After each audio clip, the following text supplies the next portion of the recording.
Quero saudar você que me acompanha no Santo do Dia. Hoje, dia 26 de outubro, a igreja celebra a memória litúrgica de Santo Evaristo, Papa. Santo Evaristo foi Papa de número 5 a liderar a Igreja Católica no começo do cristianismo. Evaristo, ele foi o sumo pontífice entre os anos de 101 a 107 depois de Cristo.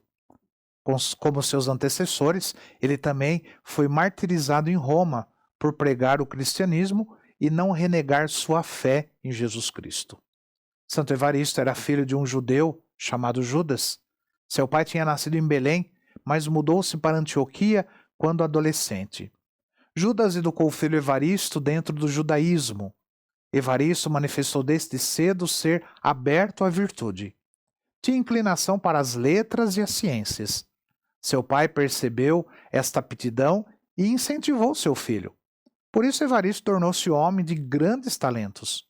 Não se sabe como nem a época exata em que Santo Evaristo se tornou cristão, mas presume-se que tenha sido em Antioquia e que depois disso ele tenha ido para Roma. Sabe-se, porém, que em Roma ele ficou logo conhecido por sua santidade e passou a ser membro das lideranças da igreja. Santo Evaristo tinha o dom de acender a fé no coração dos cristãos, dando belos exemplos de caridade cristã e de virtudes. Por todas essas qualidades, Santo Evaristo foi eleito o 5º Papa da Igreja, logo depois de São Clemente, quando ele foi martirizado. Sabe-se que a princípio ele não queria assumir, alegando ser indigno, mas o clero e os fiéis insistiram unânimes e ele acabou aceitando a missão. Era o ano de 101 da era cristã. Assim que assumiu a liderança da igreja, Santo Evaristo passou a enfrentar dificuldades externas que atacavam a igreja e outras dificuldades vindas de dentro. De fora da igreja vinham as perseguições do imperador romano. De dentro da igreja vinham as heresias ameaçando desvirtuar a fé. Muitos desses hereges eram verdadeiros líderes de igrejas de outras localidades e reivindicavam que seus erros doutrinários fossem aceitos como verdades de fé. Mas Santo Evaristo tinha consigo o verdadeiro depósito da fé recebida dos apóstolos e não deixou que a igreja caísse no erro.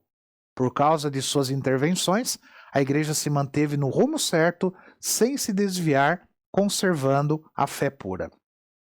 Além de lutar fortemente contra as heresias da época, Santo Evaristo também fez por onde aperfeiçoar a disciplina da igreja, criando regras bastante prudentes e emitindo decretos.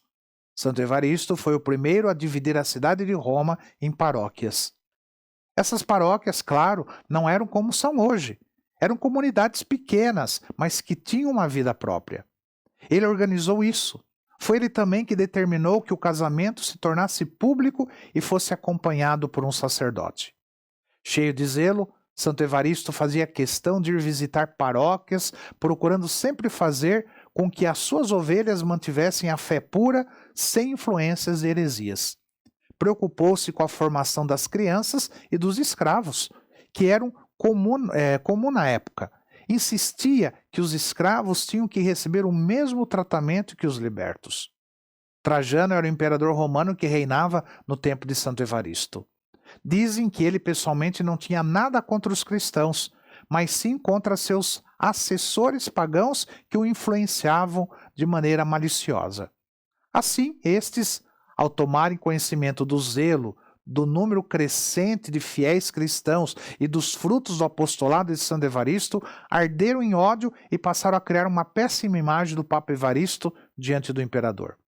Lutaram bastante até conseguirem que Trajano ordenasse que ele fosse preso. Em seguida, forjaram um julgamento e conseguiram a condenação oficial do santo à pena de morte. Os relatos atestam que Santo Evaristo sentiu grande alegria ao receber sua sentença de morte por causa de Jesus Cristo. As autoridades romanas ficaram admiradas ao verem que o Papa não temia a morte e se regozijava ao saber que daria sua vida por causa de Cristo. Seu testemunho serviu, na verdade, para a conversão de inúmeros cidadãos romanos ao cristianismo. Eles viam no testemunho dos mártires a mais eloquente profissão de fé, pois eles confirmavam com a própria vida a verdade eterna em que acreditavam. Assim, condenado, Santo Evaristo foi morto no dia 26 de outubro do ano 107. Sua sepultura foi colocada no Vaticano, ao lado da sepultura de São Pedro. Santo Evaristo, rogai por nós. Que o Senhor te abençoe, em nome do Pai, do Filho e do Espírito Santo. Amém.